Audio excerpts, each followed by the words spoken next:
Recording in progress.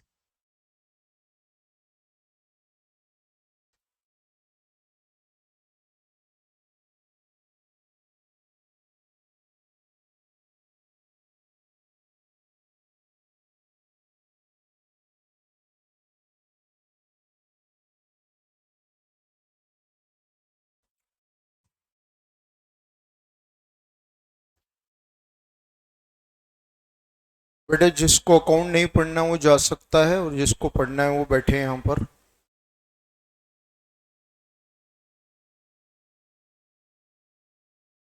Yes, कल हमने shares को कंप्लीट किया था। शेयर्स की बैलेंस शीट पेंडिंग है। मे बी पॉसिबल कि आपके क्वेश्चन में एंट्री के बाद बैलेंस शीट बनाने को आ जाए। तो बैलेंस शीट कैसे बनती है? बैलेंस शीट वर्टिकल फॉर्म में बनती है।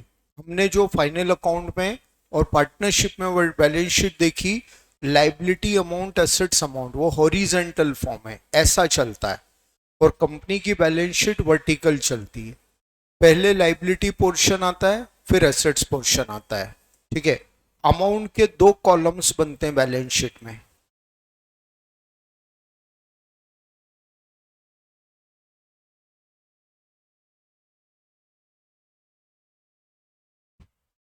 दो कॉलम कौन से हैं? फिगर फॉर प्रीवियस ईयर, ये होता है figure for current year. Previous year का फिगर कॉलम सिर्फ बनाकर छोड़ देने का, उसमें कुछ लिखना नहीं है। कॉलम 2 बनाने। ठीक है, पहला है लाइबिलिटी। लाइबिलिटी में सबसे पहला हेड कौन सा आता है? Share holders fund. ठीक है, सबसे पहले आता है शेयर होल्डर फंड।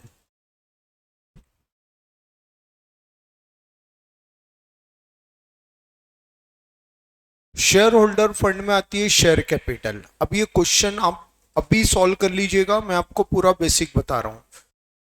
कितने शेयर कंपनी ने इशू किए? बच्चे ऑनलाइन बहुत कम है।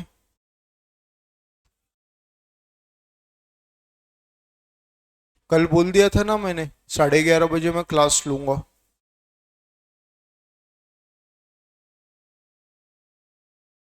ये 301 की लिंक गई थी कि नहीं इनमें?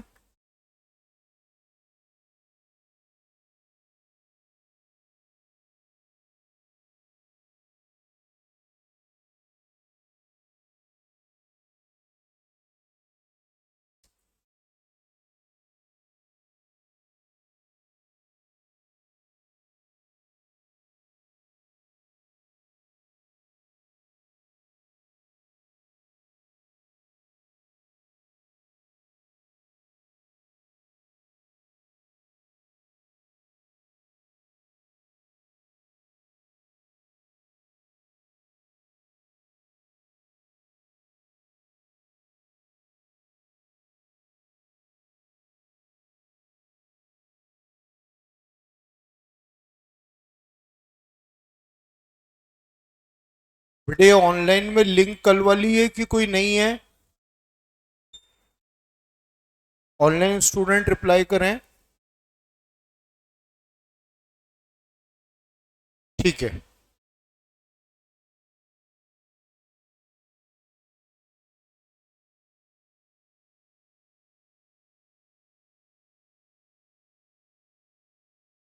चलिए ठीक है। शेयर होल्डर्स फंड, मान लीजिए कंपनी ने 1 लाख शेयर इशू किए। अब इसमें से कंपनी ने 5000 शेयर फॉरफिट कर लिए, तो 1 लाख शेयर इशूड है। क्वेश्चन पढ़कर बैलेंस शीट बन सकती है, एंट्री भी नहीं देखना पड़ेगी। 1 लाख शेयर इशूड है, 5000 फॉरफिट कर लिए, तो बचे कितने? 95,000। लेकिन 3000 री इशू कर दिए।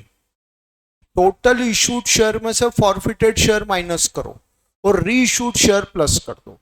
सारे के सारे फॉरफिटेड शेयर री इशू हो जाते हैं, तो उतने ही 1 लाख शेयर आ जाएंगे। और मेरे एग्जांपल में 5000 फॉरफिट किए, 3000 री इशू किए, तो 98,000 शेयर्स आ जाएंगे। तो ये हो जाएगा 98,000 शेयर्स ऑफ ₹10 ईच। ये जो भी अमाउंट आता है वो यहां पर आ जाएगा। ठीक है, अगर मान लीजिए आपने 5,000 शेयर फॉरफिट किए और 3,000 रीइश्यू किए तो 2,000 शेयर की फॉरफिटेड मनी में बैलेंस बचेगा। ठीक है ना, कल अपन ने एंट्री पास की थी, ये शेयर फॉरफिटेड एंट्री के फॉरफीचर की एंट्री के समय ये शेयर फॉरफिट क्रेडिट हुआ। ये क्रेडिट अमाउंट देखो कितना है, ये डेबिट माइनस कर दो, ये डेबिट माइनस कर दो। शेयर फॉरफिटेड अकाउंट में बैलेंस तब बचेगा जितने शेयर फॉरफिट हुए उतने रीइश्यू नहीं हुए। तो आपको शेयर फॉरफिटेड का जो बैलेंस है वो भी इसमें ऐड कर देना है। शेयर फॉरफिटेड का बैलेंस शेयर कैपिटल में ऐड कर दें या फिर रिजर्व एंड सरप्लस में लिखें, राइट। मोस्ट अप्रोप्रिएट है शेयर फॉरफिटेड का बैलेंस शेयर कैपिटल में ऐड कर। ये दोनों चीजें आ गई। ठीक है, अब इसी में सेकंड नंबर पॉइंट आता है reserve and surplus. Reserve and surplus में क्या क्या आएगा, सिक्योरिटी प्रीमियम आएगा। सिक्योरिटी प्रीमियम कितना लेना है, आपने अलॉटमेंट की एंट्री में कितना प्रीमियम क्रेडिट किया वो टोटल प्रीमियम है। अगर फॉर फ्यूचर की एंट्री में कोई प्रीमियम डेबिट हुआ है तो वो माइनस कर दो। फॉर फ्यूचर की एंट्री में जो प्रीमियम डेबिट किया अगर, तो वो माइनस हो जाएगा। इन केस रीइश्यू प्रीमियम पर हुआ तो प्रीमियम वहां पर भी मिल गया, वो प्रीमियम प्लस हो जाएगा। मैक्सिमम प्रीमियम के 3 पॉइंट्स बनेंगे। ठीक है,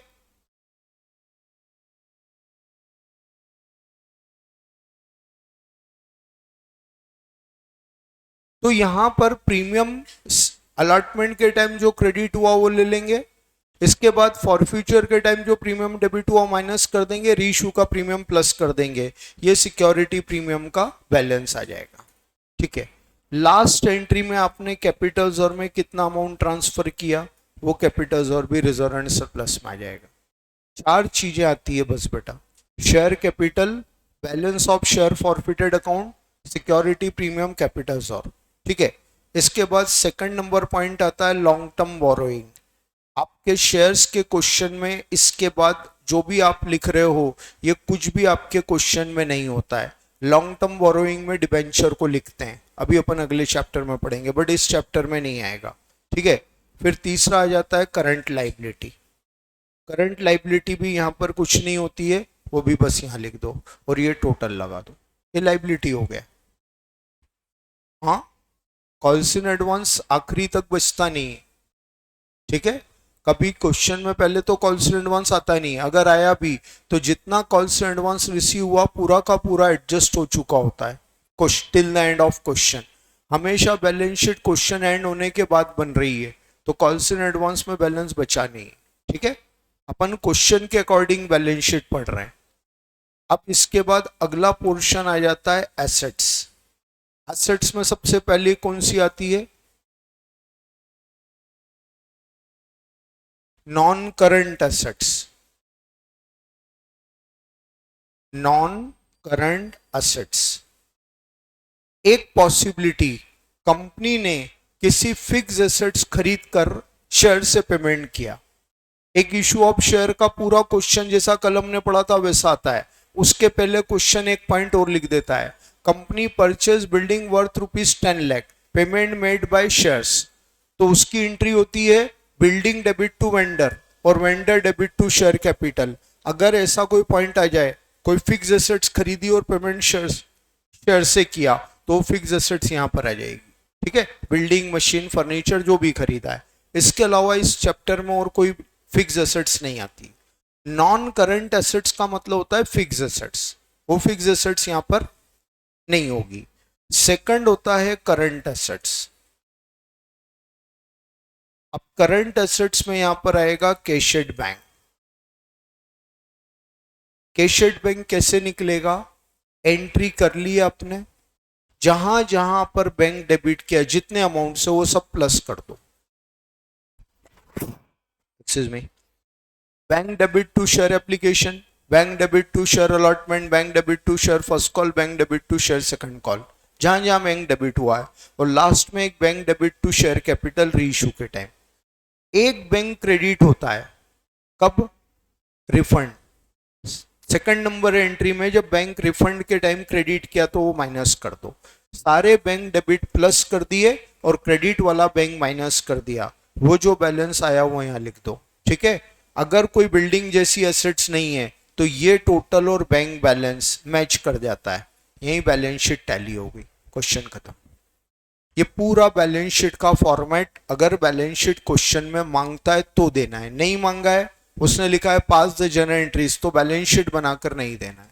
ठीक है, चलिए अगला टॉपिक है issue of debenture. Company debenture issue करती है।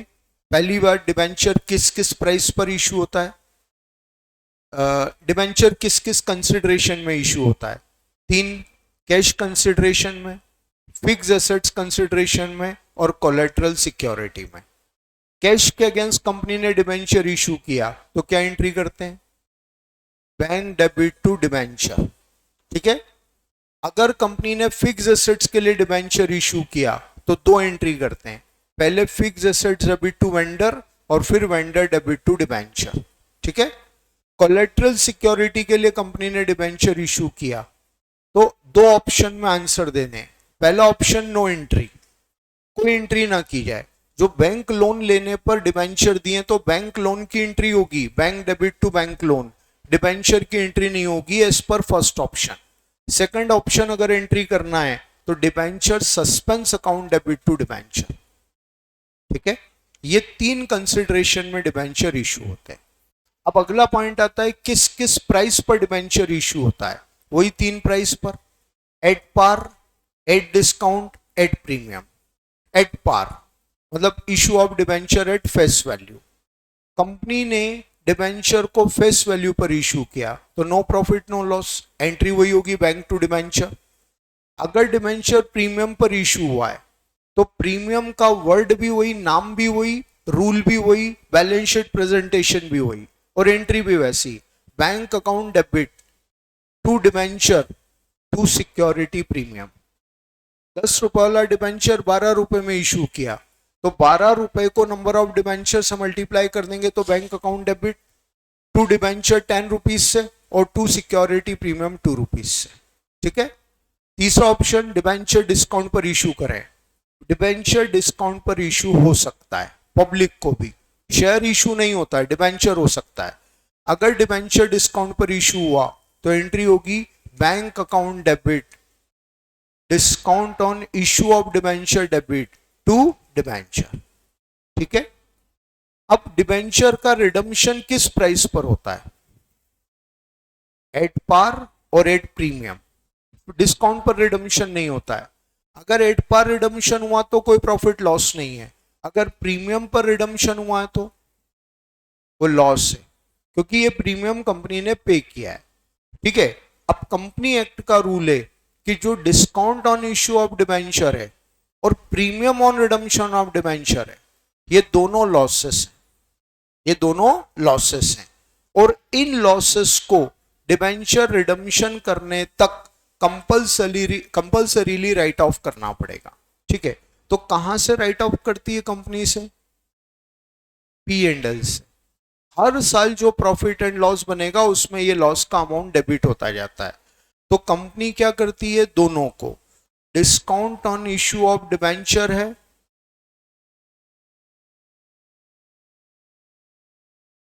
Premium on redemption of debenture है,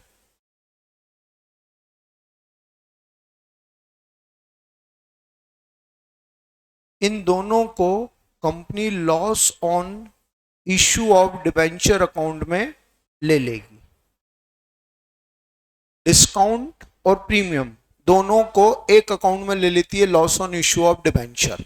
अब इस loss on issue of debenture को राइट ऑफ करना है लाइफ टाइम ऑफ डिबेंचर से। डिबेंचर की लाइफ 5 ईयर्स है, 10 ईयर्स है, 20 ईयर्स है, 25 ईयर्स है, वट एवर। ठीक है, तो ये loss on issue of debenture divided by life of debenture, ये जो अमाउंट आता है ये amount return of every year आ जाता है। मान लीजिए 10 लाख का loss on issue of debenture है और डिबेंचर की लाइफ 10 साल है, तो 10 lakh divided by 10, 1 lakh rupees हर साल ये राइट ऑफ होता जाएगा और 1 लाख रुपीस हर साल P&L में डेबिट हो जाएगा, ये पूरा सिस्टम। तो ये डिबेंचर, इश्यू ऑफ डिबेंचर के जितने भी पॉइंट होते हैं, ये एक और पॉइंट बचा है, डिबेंचर इंटरेस्ट। कंपनी डिबेंचर पर इंटरेस्ट पे करती है, या तो साल में एक बार 12 महीने के लिए, या साल में 2 बार 6-6 महीने के लिए। कंपनी जो डिबेंचर पर इंटरेस्ट पे करती है वो TDS काट कर देती है, ठीक है। मतलब डिबेंचर इंटरेस्ट का जो टैक्स बनता है वो काट लेती है और काटने के बाद बचा हुआ अमाउंट डिबेंचर होल्डर को पे होता है। ये TDS कंपनी गवर्नमेंट को पे कर देती है। तो डिबेंचर इंटरेस्ट की 2 एंट्री होती है।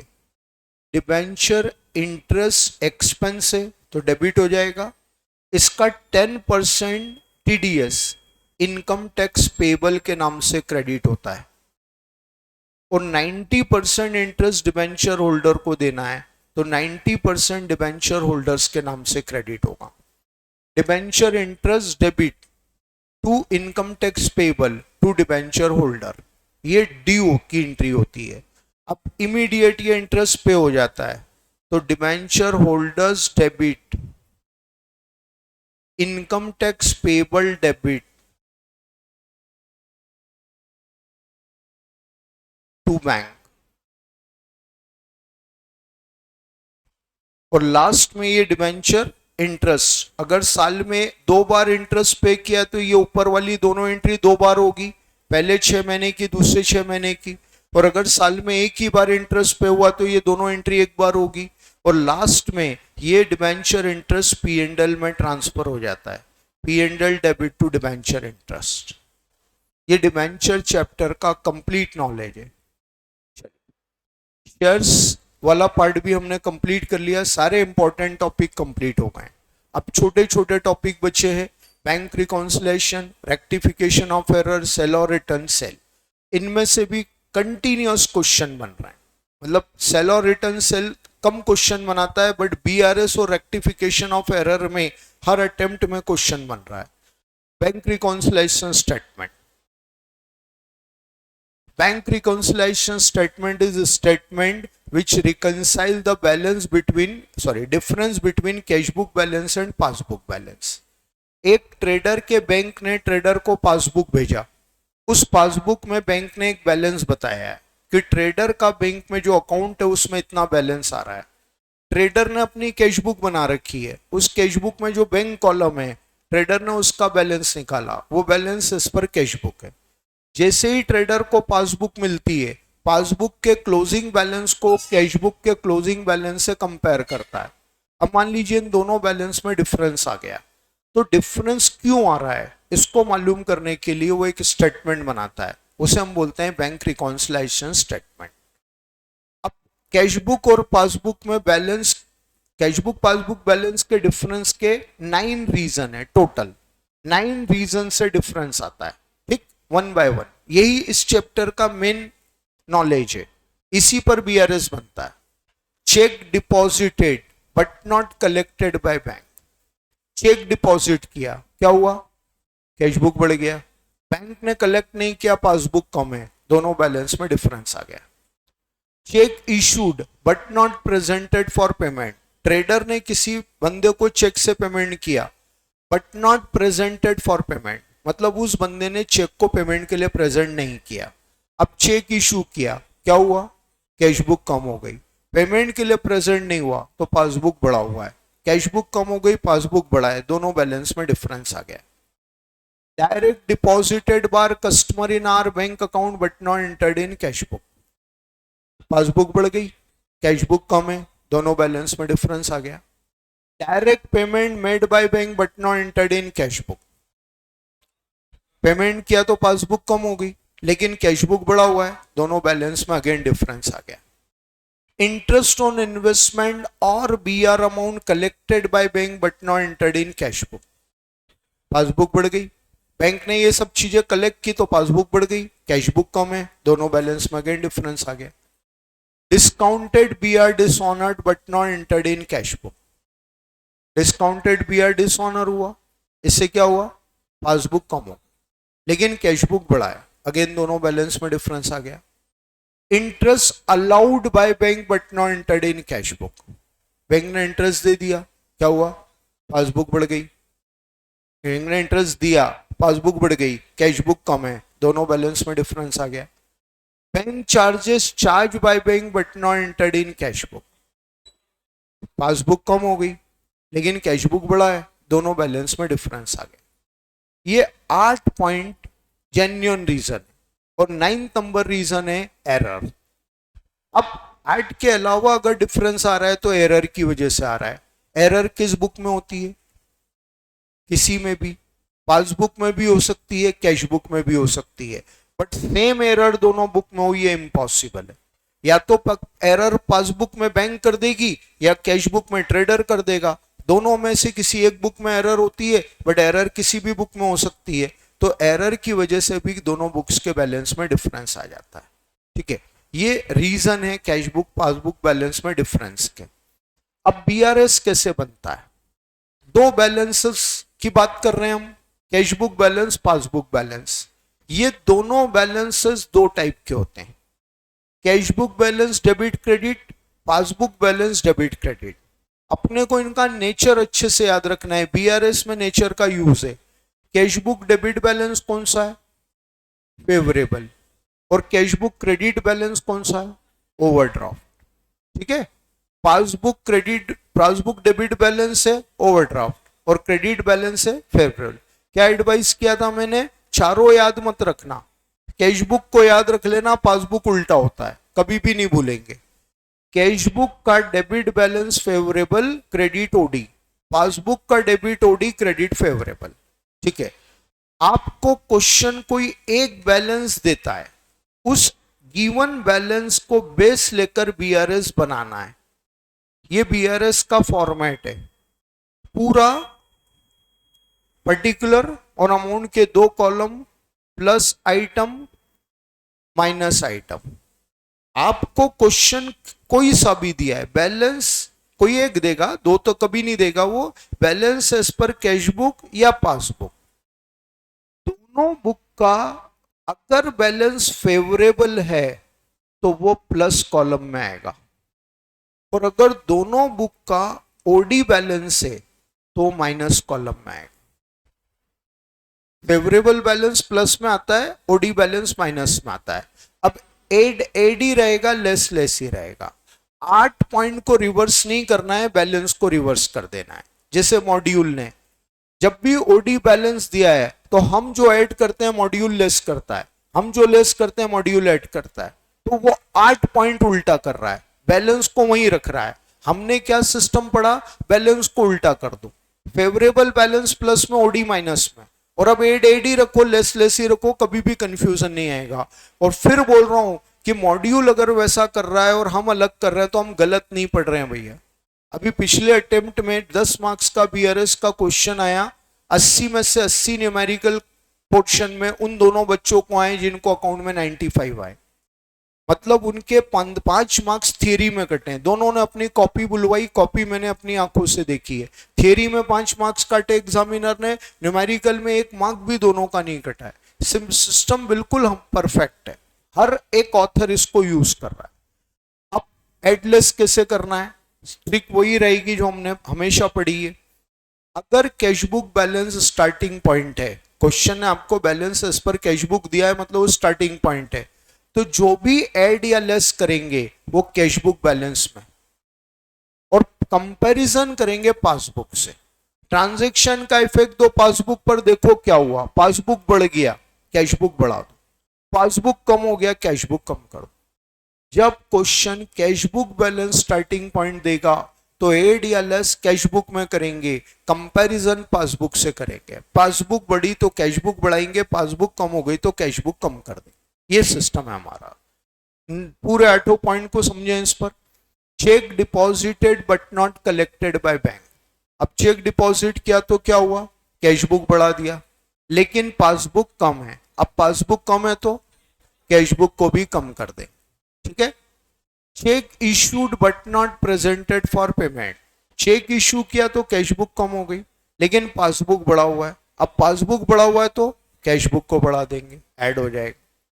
Direct deposited by customer but not entered in cash book, क्या हुआ, पासबुक बढ़ गई, कैश बुक कम है, क्या करेंगे, कैश बुक को भी बढ़ा देंगे, ठीक है। Direct payment made by bank but not entered in cash book, passbook कम हो गई, कैश बुक बढ़ा हुआ है तो कैश बुक को भी कम कर देंगे, ठीक है। फिर interest on investment collected by bank but not entered in cash book, okay ये हो गया, पासबुक बढ़ गई, कैश बुक को भी बढ़ा देंगे। Discounted B R dishonoured but not entered in cash book, क्या हो गई, पासबुक कम हो गई तो कैश बुक को भी कम कर देंगे। Interest allowed by bank but not entered in cash book, passbook बढ़ गई तो कैश बुक को भी बढ़ा देंगे। फिर bank charges charge by bank but not entered in cash book, cash book कम हो गई, पासबुक कम हो गई, पासबुक कम हो गई इसलिए कैश बुक को भी कम कर। कोई डाउट नहीं है, लेकिन राइटिंग प्रैक्टिस मस्ट है, एक दो क्वेश्चन तो सारे फंडे रिकॉल हो जाएंगे। अब ऐसे ही अगर बैलेंस पासबुक का दिया है तो एडलेस पासबुक में करना है, कंपैरिजन कैश बुक से करना है। कैश बुक बढ़ी तो पासबुक बढ़ा दो, कैश बुक कम हो गई तो पासबुक कम कर दो, ठीक है। फिर वही point, cheque deposited but not collected by bank, cheque deposit किए तो कैश बुक बढ़ गई, पासबुक कम है तो पासबुक को भी बढ़ा देंगे। Cheque issued but not presented for payment, cash book कम है, पासबुक बढ़ी हुई है तो पासबुक को भी कम कर देंगे। Direct deposited by customer but not entered in cash book, passbook बढ़ी है, कैश बुक कम है, क्या करेंगे, पासबुक को कम कर देंगे। Direct payment made by bank but not entered in cash book, passbook कम हो गई, कैश बुक बढ़ा हुआ है तो पासबुक को बढ़ा देंगे, ठीक है। Interest on investment collected by bank not entered in cash book, passbook बढ़ गई, कैश बुक कम है तो पासबुक को भी कम कर देंगे। Discounted B R dishonoured but not entered in cash book, passbook कम है, कैश बुक बढ़ा हुआ है तो पासबुक को भी बढ़ा देंगे। Interest allowed by bank but not entered in cash book, passbook बढ़ गई, कैश बुक कम है, पासबुक को कम कर देंगे। Bank charges charge by bank but not entered in cash book, passbook कम है, कैश बुक बढ़ा हुआ है तो पासबुक को भी बढ़ा दें। ये दोनों बैलेंसेस की इक्वल प्रैक्टिस करके चलना है, क्वेश्चन कोई भी एक बैलेंस दे देता है। और ये भी ध्यान रखना, अगर क्वेश्चन ने दोनों बैलेंस दे दिए तो इजी होता है कैश बुक, वो आप बेस लेकर सॉल्व कर दो, आंसर पासबुक बैलेंस क्वेश्चन ने दिया है वो टैली हो जाना चाहिए। यदि दोनों बैलेंसेस क्वेश्चन दे दे तो कोई भी एक बैलेंस जो आपने लिया है वो क्वेश्चन है और दूसरा वाला बैलेंस आपका आंसर है, वो मैच होना चाहिए। अब इसी बीआरएस में दूसरे टाइप का क्वेश्चन कौन सा आता है, prepare BRS and adjusted cash book.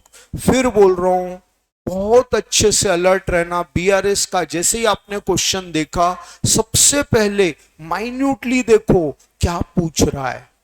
वो पूछता है प्रिपेयर बीआरएस, तो आपको पूरा बीआरएस बनाना है, जितने पॉइंट है वो सारे बीआरएस में लेना है।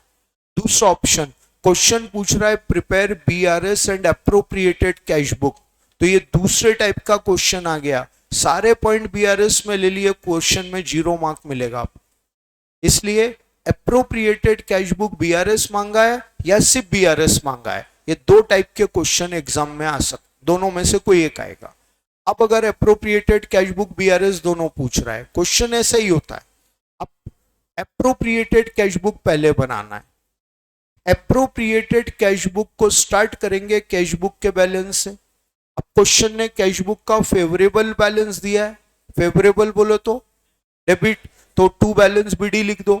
अगर ओडी दिया है क्रेडिट तो वो बाय बैलेंस बीडी आ जाएगा, डेबिट डेबिट में आएगा, क्रेडिट क्रेडिट में आएगा, जो भी एक बैलेंस होता है। कौन कौन से पॉइंट अप्रोप्रिएटेड कैश बुक में आते हैं, 6 ओमिशन आते हैं सबसे पहले। जिन ट्रांजैक्शन में हमने लास्ट सेंटेंस पढ़ा, but not entered in cash book, वो अप्रोप्रिएटेड कैश बुक में आ जाते हैं।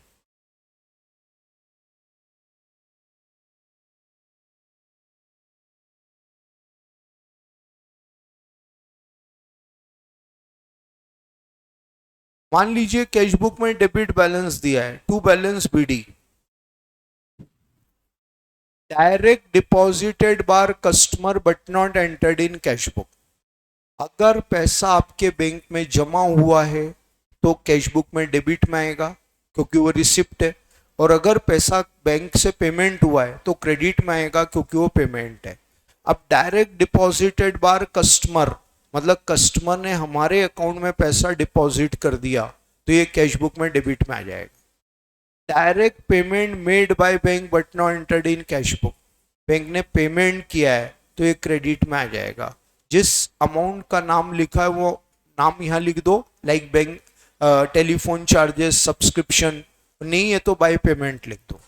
फिर interest on investment collected by bank, तो ये इंटरेस्ट ऑन इन्वेस्टमेंट कलेक्ट हुआ है तो ये भी डेबिट में आ जाएगा। Discounted BR dishonoured but not entered in cash book, credit में आएगा क्योंकि उसकी वजह से बैंक अकाउंट कम हो जाता है, तो ये बाय कस्टमर या बाय बीआर डिसऑनर जो भी लिखना है, ठीक है। Interest allowed by bank, bank ने इंटरेस्ट दिया तो ये डेबिट में आ जाएगा। Bank charges charge by bank, तो बाय बैंक चार्जेस।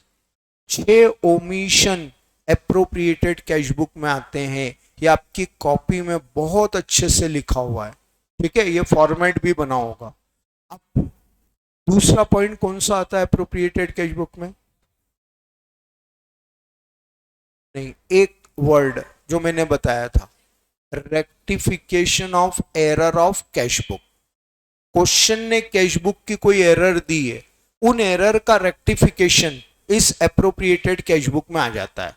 जैसे वो बोलता है payment side of cash book under cast by 100, तो ये कैश बुक का रिसिप्ट साइड है, ये पेमेंट साइड है। प्रीवियस कैश बुक में पेमेंट 100 रुपए से कम लगा तो क्या करेंगे, 100 रुपए से पेमेंट को बढ़ाएंगे, मतलब ये 100 रुपए पेमेंट साइड में आ जाएगा बाय अंडर कास्टिंग। अगर वो बोलता है debit side of cash book under cast by 1000 तो डेबिट साइड में लिखेंगे, ये डिपेंड करता है लैंग्वेज पर। बोलता है bank charges charge by bank recorded twice in a cash book,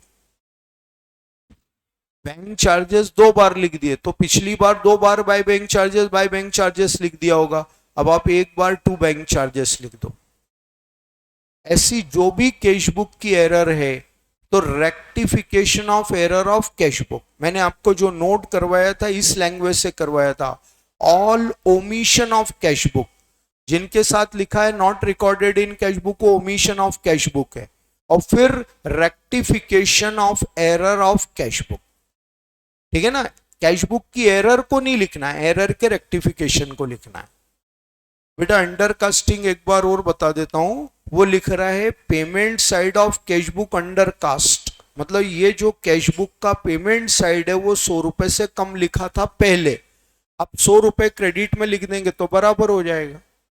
अब यहां पर ऐसा लिख देता है payment side of cash book over cast by 1000, मतलब ये पेमेंट साइड है, ये ओवर कॉस्ट हो गया, तो अब आप डेबिट में 1000 लिखो, समझ गए, ऐसा है।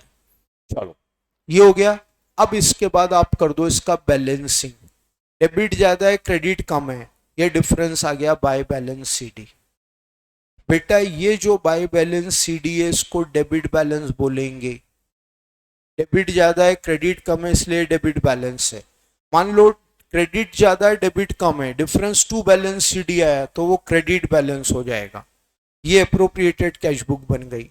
अब अप्रोप्रिएटेड कैश बुक के बाद बीआरएस बनाना है, क्यों, इस बीआरएस को किस बैलेंस से स्टार्ट करेंगे, इस बैलेंस से, ठीक है ना। तो क्या फायदा मिलेगा, कंपलसरी है, एप्रोप्रिएटेड कैश बुक के बाद बीआरएस बनेगा, कभी भी ऐसा नहीं होगा पहले बीआरएस फिर appropriated cash book. Appropriated cash book के बाद बीआरएस इसलिए क्योंकि हमें एप्रोप्रिएटेड कैश बुक के क्लोजिंग बैलेंस से, इस बैलेंस से बीआरएस बनाना है। क्या फायदा मिलेगा, ये जितने पॉइंट आपने अप्रोप्रिएटेड कैश बुक में लिख दिए वो अब आपको बीआरएस में नहीं लिखना है, क्योंकि आपने कैश बुक के क्लोजिंग बैलेंस से बीआरएस बनाया है। ये सारे पॉइंट का इफेक्ट ऑलरेडी आ चुका है। अब कितने पॉइंट बचे जो बीआरएस में आएंगे? 3। Check issued but not presented for payment, check deposited but not collected by bank, and error of passbook. 3 चीजें बीआरएस में बची हुई आती है बस, ठीक है। दोनों चेक, फर्स्ट और सेकंड पॉइंट, और एरर ऑफ पासबुक। वही बीआरएस में एडलेस कैसे करते हैं वो आपको आ गया है, वैसा कर देंगे। ये बीआरएस पासबुक बैलेंस बता देगा। ये आपका क्वेश्चन करेक्ट हो गया। दोनों टाइप में से जो भी क्वेश्चन आता है अपन कंफर्टेबल होने चाहिए। इसके लिए 2-2 क्वेश्चन की प्रैक्टिस कर लीजिए। 1 घंटा दोगे तो बीआरएस आपका पूरी तरह से रिवाइज हो जाएगा। 10 मार्क्स का क्वेश्चन आ रहा है कंटिन्यूअस एग्जाम में। भाई इस अटेम्प्ट में क्या आएगा भगवान भी नहीं जानते। अपन जो पिछले अटेम्प्ट में आज तक बनाए उसके बेस पर प्रिडिक्ट करके अगले की एस्टिमेशन करते हैं। तो कोई मैं कमिट नहीं कर रहा हूं कि ये चैप्टर इतने मार्क्स का आना ही है। जो आज तक आया है बस वो मैं आपको बता रहा हूं। वो मैक्सिमम केसेस में स्ट्रेटेजी चेंज नहीं होती। चलिए भाई ये कंप्लीट है। अब अगला टॉपिक आता है rectification of error. Theoretical point of view से ध्यान रखिए 4 टाइप की एरर्स होती है। पहला एरर ऑफ ओमिशन। क्या मतलब हुआ इसका? ट्रांजैक्शन लिखने से छूट जाना। Any transaction is left to be recorded, error of omission. Error of commission कौन सी? All mathematical errors.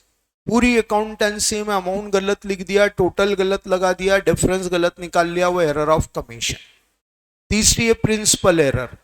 किसी ट्रांजैक्शन को प्रिंसिपली रॉन्ग रिकॉर्ड कर लिया, फंडामेंटली इनकरेक्ट। प्रिंसिपली रॉन्ग करने का मतलब कैपिटल एक्सपेंस को रेवेन्यू एक्सपेंस की तरह लिख दिया, रेवेन्यू एक्सपेंस को कैपिटल एक्सपेंस की तरह लिख दिया।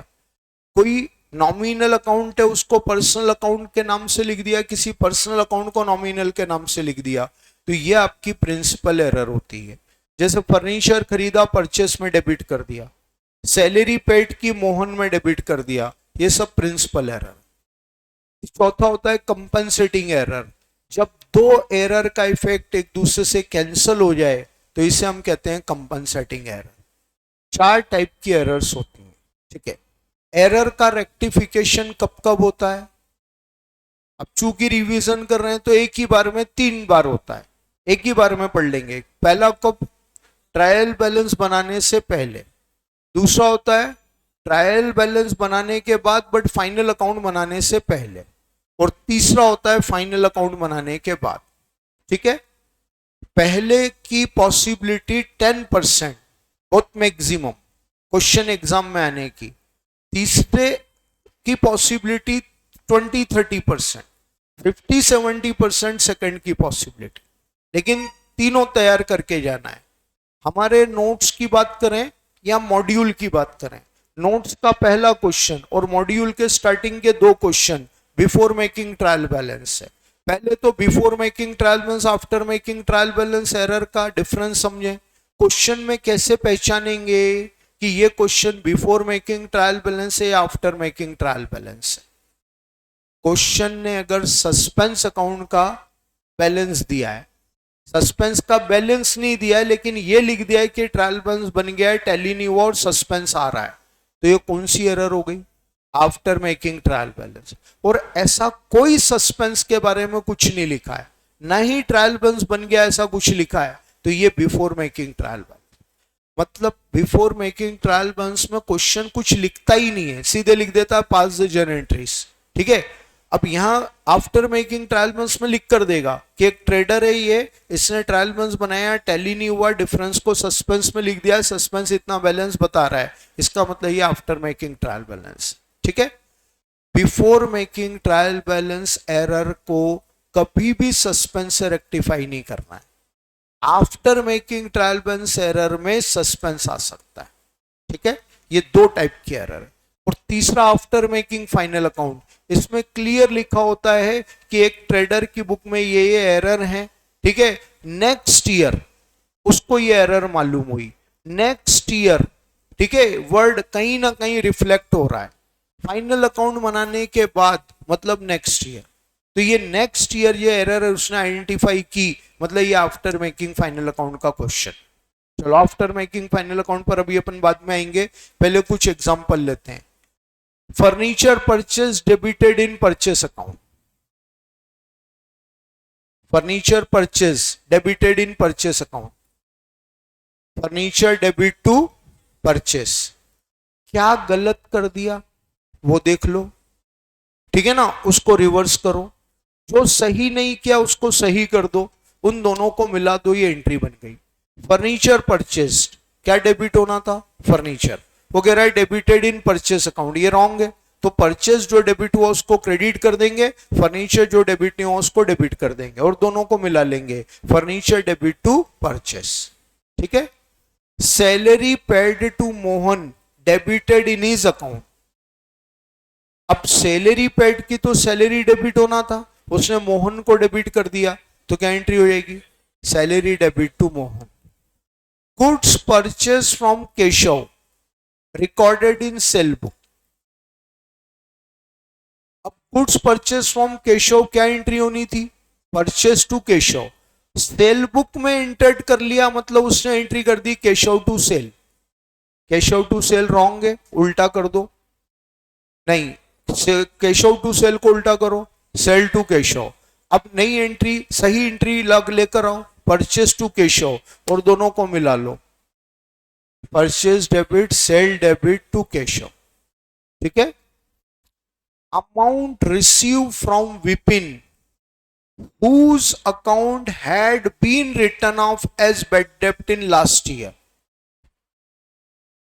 cash received from Vipin, Vipin से कैश मिला, whose account had been written off as bad debt in last year, जिसका अकाउंट हमने last year bad debt right of कर दिया था, credited in his account, Vipin के अकाउंट में क्रेडिट कर दिया, विपिन से कैश मिला, ठीक है, उन्होंने विपिन के अकाउंट में क्रेडिट कर दिया, तो ये गलत नहीं हुआ। लेकिन वो क्या लिखता है हिस्ट्री में कि विपिन का account already bad debt right of कर दिया था, अब जिस विपिन के अकाउंट को लास्ट ईयर बैड डेट मान लिया था उससे आज पैसा मिल जाता है, तो ये क्या बन जाएगा, बैड डेट रिकवर।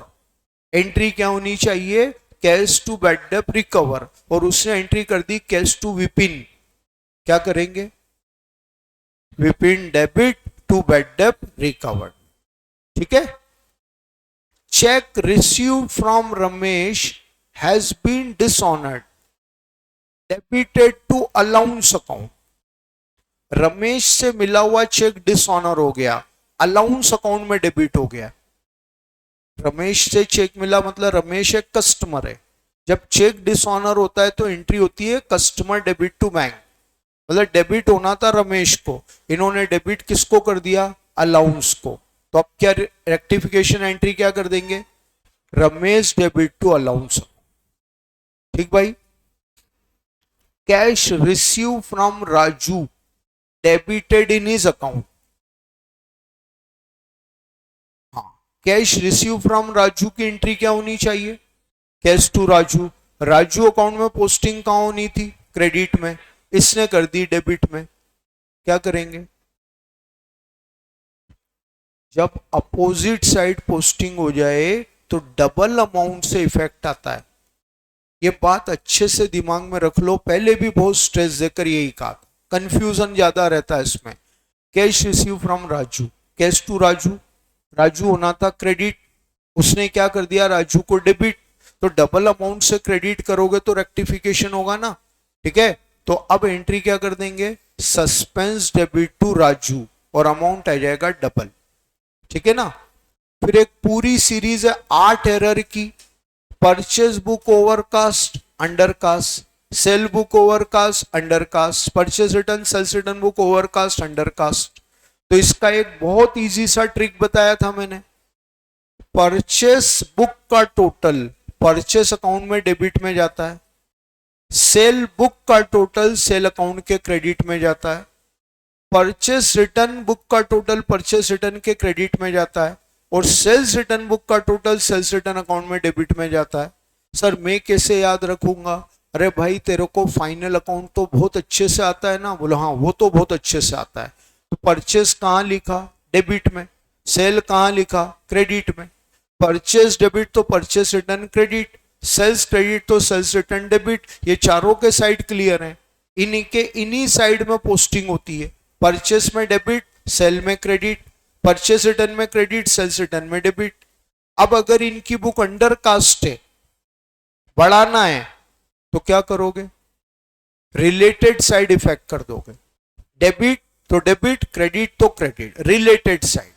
अगर इनकी बुक ओवरकास्ट है, कम करना है, तो अपोजिट साइड इफेक्ट करते हैं, जो डेबिट है उसको क्रेडिट कर देंगे, जो क्रेडिट है उसको डेबिट कर देंगे। आठों error at a glance crack हो जाएगी, ठीक है ना। जैसे एक एग्जांपल लेते हैं, sale book under cast by 10,000, क्या करना पड़ेगा, सेल को क्रेडिट करना पड़ेगा, एंट्री हो जाएगी सस्पेंस टू सेल, ठीक है ना। Purchase return under cast by 1,000, अब परचेस रिटर्न क्रेडिट होता है, क्रेडिट और करेंगे तो बढ़ेगा, तो एंट्री क्या हो जाएगी, suspense debit to purchase return, ठीक है ना। ये इस तरह से क्रैक होगा। अब जितने क्वेश्चन अपन इसमें और जितनी फ्रीक्वेंटली सॉल्व करेंगे उतना कॉन्फिडेंस हमें बनेगा, ठीक है ना। ये सभी error before making after making trial balance में कैसे आती है। अब अगर after making final account error है, error after making final account है, पहले तो केयरफुली देखना कि हाँ क्वेश्चन में क्लियर समझ में आ गया कि error after making final account है। तो आफ्टर मेकिंग फाइनल अकाउंट का रेक्टिफिकेशन अलग तरीके से होता है। किस अकाउंट से होता है, पी एंड एल सस्पेंस है, ठीक है ना। क्या एंट्री होती है, सॉरी इसकी एंट्री कैसे बनाते हैं, ट्रिक बताई थी मैंने। पी एंड एल सस्पेंस नहीं, P and L adjustment. P and L suspense कल डेथ में आया था, यहां नहीं लिखता है, क्या लिखते हैं यहां पर, पी एंड एल एडजस्टमेंट।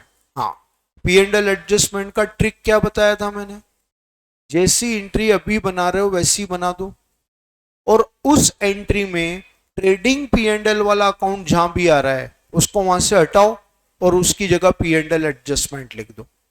कोई दिमाग नहीं लगाना, 1000 बार भी पढ़ोगे और 1001वीं बार अप्लाई करोगे गलत कर सकते हो। और इस ट्रिक को आपने एक बार पढ़ा है और एक ही बार में परफेक्टली करेक्ट किया है। जैसी एंट्री अभी तक बना रहे हो वैसी माइंड में बनाओ, और इस एंट्री से ट्रेडिंग पी एंड एल वाला अकाउंट हटाओ, उसकी जगह पी एंड एल एडजस्टमेंट लिख दो। जैसे हमारी एंट्री हुई थी फर्नीचर डेबिट टू परचेस, अब इसमें ट्रेडिंग पी एंड एल वाला अकाउंट कौन सा, परचेस। अब एंट्री क्या बन जाएगी, furniture debit to P and L adjustment. हमारा एक एग्जांपल था purchase debit sale debit to Keshav, अब इसमें ट्रेडिंग पी एंड एल वाला अकाउंट कौन सा, परचेस सेल दोनों, तो दोनों की टोटल अमाउंट से P and L adjustment debit to Keshav, ठीक है। हमारा एक एग्जांपल था Vipin debit to bad debt recovered, कौन सा account, bad debt recovered P and L का अकाउंट है। अगर कभी पी आ जाए ट्रायल बैलेंस में तो पी एंड एल क्रेडिट में आता है, ठीक है। क्या एंट्री बनेंगे, Vipin debit to P and L adjustment. कोई डाउट नहीं है इस ट्रिक के बाद, बस ये पूरा रेक्टिफिकेशन ऑफ एरर के तीनों टाइप हैं। एक question before making trial balance का, 3-4 क्वेश्चन। इस रेक्टिफिकेशन ऑफ एरर चैप्टर में आपको राइटिंग में क्वेश्चन नहीं करना है, क्वेश्चन पढ़ो, अपने माइंड में एंट्री बनाओ, वहीं सॉल्यूशन से देखो, ठीक है ना। मॉड्यूल में पूरा सॉल्यूशन अवेलेबल है, स्कैनर में पूरा सॉल्यूशन अवेलेबल है। अगर आपने नोट से पढ़ाई की है तो कॉपीज पूरी अवेलेबल।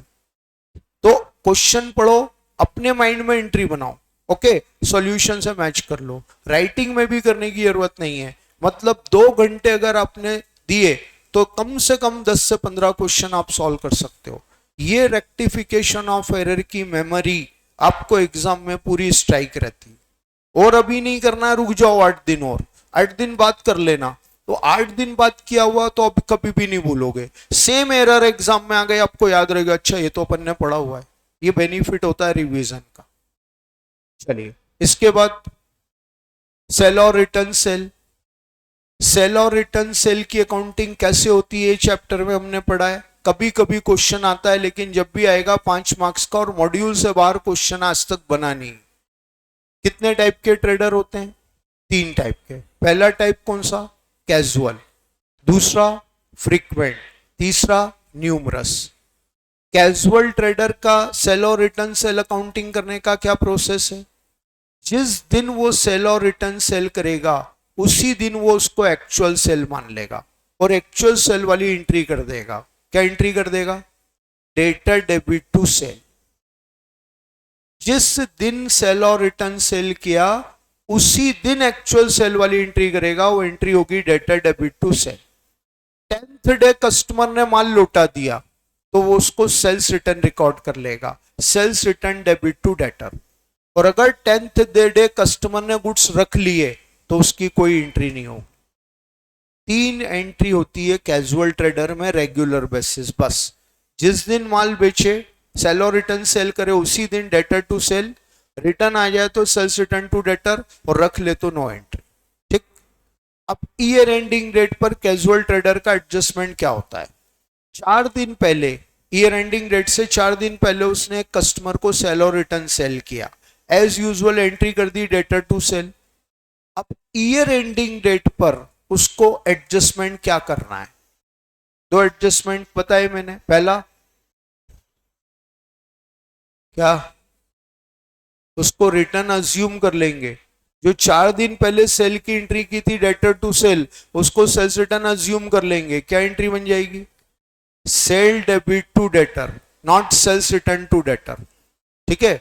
अब ये गुड्स कस्टमर के घर पर रखा है लेकिन इसका ऑनर ट्रेडर है, तो इसकी स्टॉक वाली entry, stock with customer debit to debtor.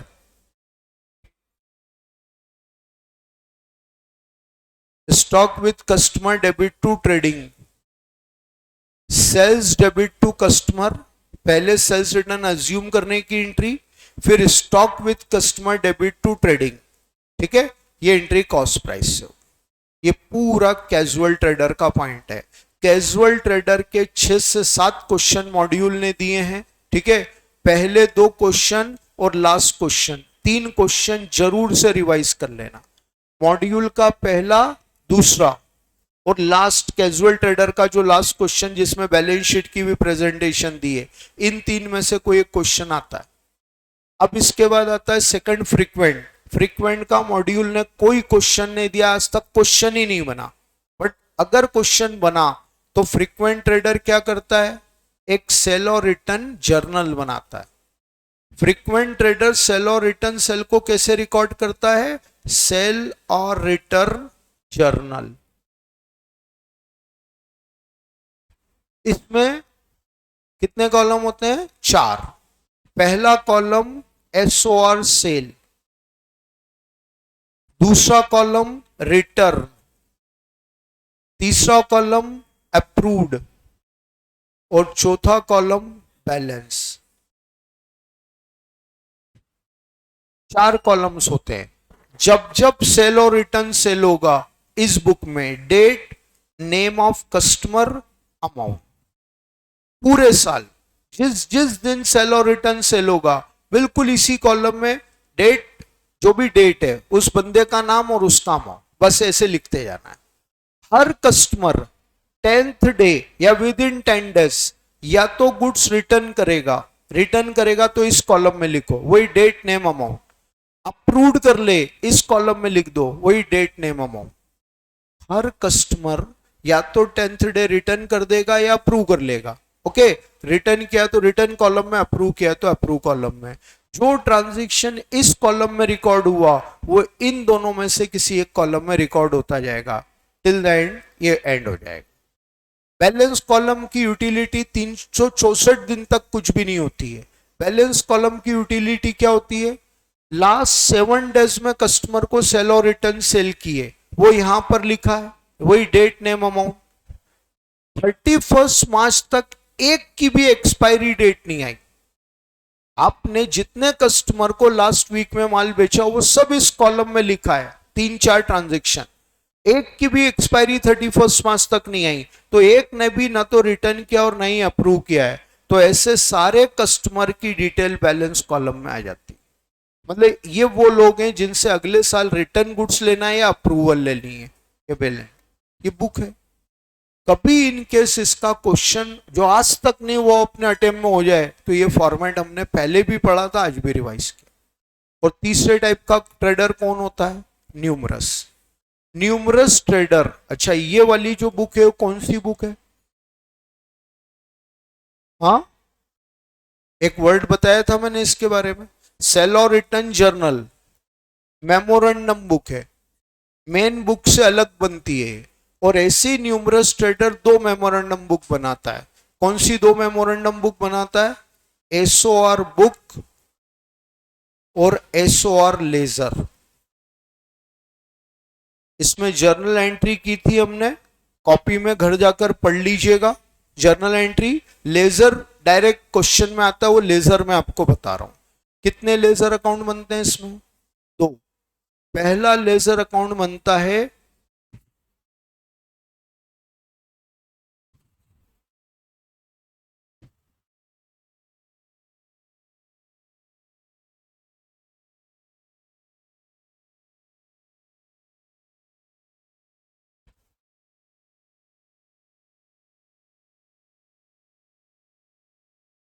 पहला लेजर अकाउंट बनता है एसओआर अकाउंट।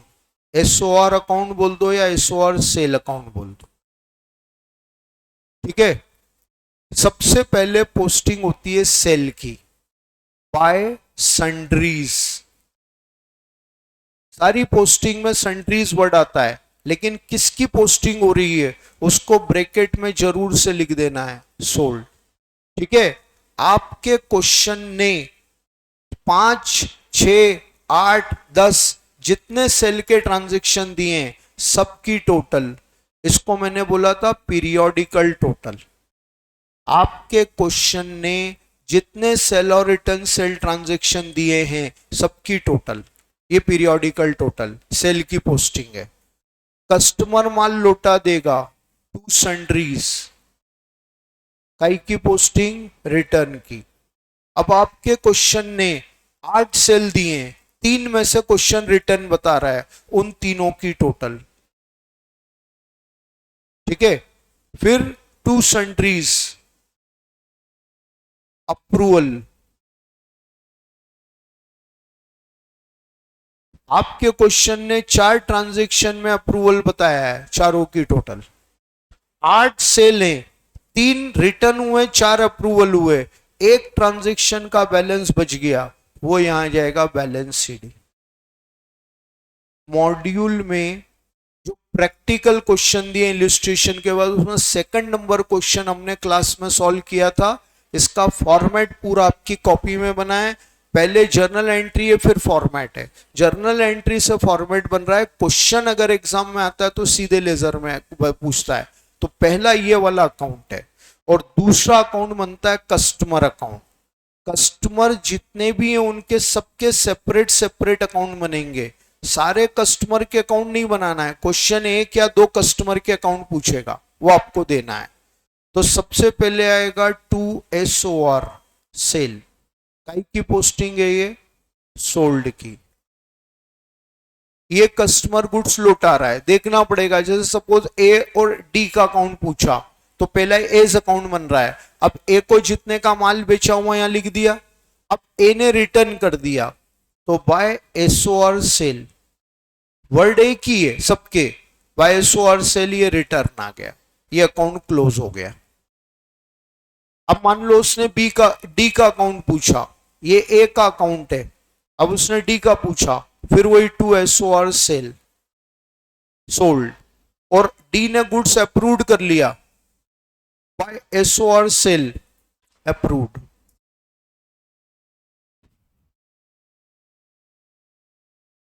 ये जितने छोटे छोटे टॉपिक्स हैं, ये आधा घंटा 1 घंटा दे दोगे, आपका पूरा टॉपिक रिवाइज हो जाएगा।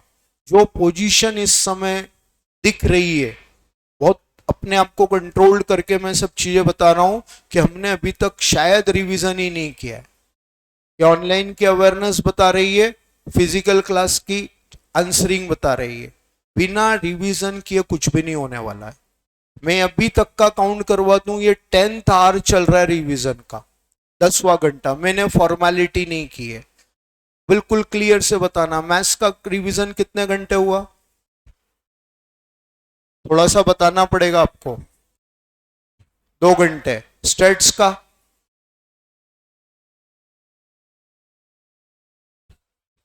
स्टेट्स का रिवीजन 5 या 6 घंटे, ठीक है ना। लॉ का आज कितने, 3 घंटे। इको का नहीं हुआ, ठीक है। एक पहले संडे पढ़ा था हमने, ठीक है, उसके बाद दूसरा संडे पढ़ा था, उसके बाद परसों पढ़ा था, एक कल पढ़ा था। अपन 9 घंटे नहीं भी माने तो 8 घंटे का रिवीजन, ठीक है, बिना क्वेश्चन के। इसलिए क्योंकि बैच का रुझान उस तरफ आ गया था कि भैया एक सारे कंटेंट कवर कर लो, ये एक रिवीजन है। और कम से कम ये 10वीं बार अनाउंस कर रहा हूं कि डिटेल्ड रिवीजन पिछली बैच का यूट्यूब पर अभी भी अवेलेबल है कोई इस आप में से जिसने देखा हो पूरा यूट्यूब का रिवीजन? हाँ, कितने लेक्चर देख लिए बेटा तूने? नहीं नहीं, एक अंदाजन पहले भी देखे हो तो ये यस यस आ रहा है सब। तो भाई अपने ऊपर डिपेंड करता है, बहुत क्लियर सी बात है, सब कुछ अपने सामने है। अब अपने को डिसाइड करना है अपन क्या करें। मैं कभी दुनिया को देखकर और दूसरों को देखकर नहीं, मेरे अंदर जो एथिक्स हैं, मेरे अपने जो प्रिंसिपल्स मैंने बना रखे हैं, मैं उनके ऊपर काम करता हूँ, ठीक है। तो वो अभी वही लोग गए थे, ये जो तुम्हारी रेगुलर बैच में वो जो बंदे थे ना, जब मैं रविजीत सर ने बैच को मर्ज कर लिया था बाजीगर के साथ, तो उनको बहुत बुरी तरह ऑब्जेक्शन हुआ था। वो 2 नेता लोग अभी नीचे उतरे, लेकिन रिवीजन में बैठना उचित नहीं लग रहा है। मैं डेली रिवीजन में वहां ऑनलाइन वॉच करता हूँ, कभी भी नहीं आते। तो उनको तकलीफ थी, ईगो सेटिस्फाइड होना है कि हम जनवरी वाले हैं तो हमारी बैच अलग से बन जाए। कितने लोग बैठे हुए हैं जनवरी बैच वाले? 3, बाकी सब गायब है। वो कल 2-3 लड़कियां, 2 लड़कियां और आई थी, ठीक है ना। वो नेता लोग जो है ना, वो उनको नहीं है। तो ये सब बेवकूफिया है भाई। अपन क्या जज करवा रहे हैं, मैं बरसों से देख रहा हूँ। तब कोई फर्क नहीं पड़ता है, टाइम जितना बच्चा है उतना मैक्सिमम यूटिलाइज कर लीजिए। ये बात पिछले 4 महीनों से कहता आ रहा हूं मैं, एंड पॉइंट आते जा रहा है धीरे धीरे। कितनी 4 तारीख हो गई, 20 दिन बचे, एग्जैक्ट 20 दिन बचे हैं आज। तो अब 20 दिन में भी धीरे धीरे टाइम बीतता जाएगा, 10 दिन, फिर 5 दिन, फिर 2 दिन, फिर 1 दिन। और लकी हो कि कोविड के वजह से ये हम मई की बजाय जून में आ गए, नहीं तो पूरी एग्जाम का शेड्यूल फिक्स है। 10 या 11 मई को फाउंडेशन की एग्जाम स्टार्ट हो जाती है। 8 या 9 मई तक फाउंडेशन इंटर दोनों खत्म हो जाते हैं। 1 या 2 दिन का गैप इंस्टीट्यूट लेता है, उसके बाद फाउंडेशन की एग्जाम 11-10 को करे या 11 को करे, उनका फिक्स था टाइम, ठीक है। उसके बाद 1 दिन का गैप, मतलब 8 दिन के अंदर चारों पेपर हो जाते थे। 1-1 दिन का गैप, कभी किसी पेपर में कोइंसिडेंट 2 दिन का गैप आ गया। ये तो अपन कोविड की वजह से 1.5 महीना एक्स्ट्रा मिल गया। सब विनिंग सिचुएशन है और कोई पैनिक नहीं होना। अपन ने जो पढ़ाई हो की है उस पर फुल कमांड रखो। कल मैंने यही कहा था 15 मिनट तक आपको लेक्चर में, घबराना नहीं, पढ़ते टाइम पूरा पढ़ लो, पेपर के टाइम घबराना नहीं, डरना नहीं, पूरे कॉन्फिडेंस के साथ पेपर अटैक करो। इस गंदी सिचुएशन में भी 7 से 8 स्टूडेंट से मेरी पूरी उम्मीद है कि वो 80+ इवन 90+ पर जाएंगे, और वो रिजल्ट आएगा तब मैं बता दूं, क्योंकि आइडेंटिफाई सब स्टूडेंट हो जाते हैं ड्यूरिंग टीचिंग। आइडेंटिफाई मैं कर लेता हूं, हो रहे हैं। टेस्ट परफॉर्मेंस भी वैसा ही है, सब भी यही, ठीक है ना, ये सब कुछ। तो बेटा ये पूरा रिवीजन हमारा कंप्लीट हो गया है। अब आप ये बताइए, हाँ कन्हैया जी, इन्वेंट्री आप घर पर पढ़ लीजिए। आपने पूरी फीस दी, हमने आपको पूरी रिकवरी दे दी है।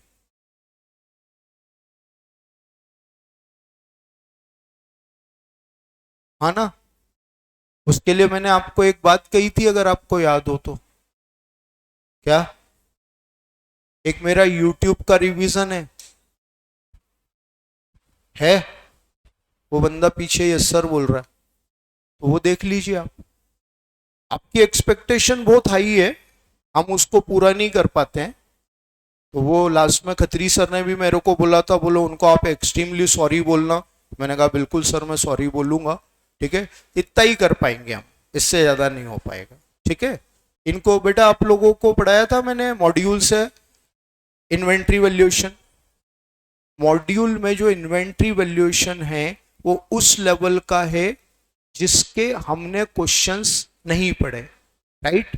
हमने पढ़ा है स्टेटमेंट ऑफ स्टॉक वाला क्वेश्चन, और मॉड्यूल में वो दिया है मात्र एक क्वेश्चन। उसके बाद मॉड्यूल ने जितनी अलग अलग वैरायटी के क्वेश्चन दिए हैं वो सारे के सारे यूट्यूब लेक्चर में कवर है, और उससे डबल, क्योंकि वो यूट्यूब लेक्चर रिकॉर्डेड है स्कैनर से। ऐसे ऐसे क्वेश्चन जो मॉड्यूल टच भी नहीं कर रहा, वो अब आपकी कैपेसिटी हो, बिल्कुल आप करिए। मैंने सब चीजें आपके सामने रख दी है, ठीक है ना। मैंने अपना कोई मेन सिलेबस इंटीग्रल डिफरेंशिएशन जैसा यूट्यूब के थ्रू नहीं पढ़ाया है, कुछ एडिशनल चीजें आपको यूट्यूब पर मैं दे रहा हूं, ठीक है। अब मुझे आप लोग ये बता दीजिए कि कितने दिन पर्याप्त रहेंगे आपको मॉक टेस्ट देने के लिए, क्योंकि रिवीजन से पहले मॉक टेस्ट लेना एथिकली पॉसिबल ही नहीं था, और रिवीजन की कुछ गलत स्ट्रेटेजी की वजह से अपन थोड़ा सा आगे बढ़े, अदरवाइज 15 दिन पहले रिवीजन हो जाता। हाँ, इस वीक में कितने, 3 दिन, 5 डेज। हाँ, सैटरडे रख ले, सैटरडे क्लास है कई की है।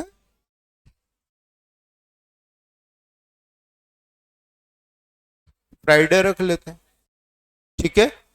फ्राइडे ऑनलाइन स्टूडेंट भी सभी लोग सुन लें, फ्राइडे मॉक टेस्ट डन हो गया। टाइमिंग्स क्या है वो मैं अपने हाथ से सारे ग्रुप पर मैसेज करके दूंगा। टाइमिंग्स इसलिए क्योंकि एकेडमी के पास स्टाफ किस टाइम पर अवेलेबल रहता है, वो टाइमिंग्स एकेडमी से रूम और टाइमिंग्स का कंफर्मेशन लेना पड़ेगा। आप ये मान लीजिए कि मोस्ट प्रोबेबली टेस्ट 2 के बाद ही रहेगा, ठीक है ना। तो फ्राइडे अपना मॉक टेस्ट डन है, और फर्स्ट टेस्ट का रुझान देखकर सेकंड टेस्ट का डिसीजन मैं लूंगा, अभी मैं कोई अनाउंसमेंट नहीं कर रहा हूं, ठीक है। फर्स्ट मॉक टेस्ट आपका फ्राइडे को कंफर्म हो गया है, ठीक। चलो बेटा, तो मैंने अपनी तरफ से सब कुछ पढ़ा दिया है। डाउट्स वगैरह है व्हाट्सएप पर कनेक्ट रहिए, इवनिंग टाइम पर आप कॉल करके भी मेरे से कोई भी डाउट कंफर्म कर सकते हैं। थोड़ा सा अभी डाउट्स बच्चों को आंसर देने में थोड़ा मैं डिले हूं, लेकिन आंसर 1-2 दिन में मैं कोशिश करके सबको दे देता हूं, ठीक है। चलिए, तो फ्राइडे अपन मिलते हैं मॉक टेस्ट के साथ। चलो, गुड डे।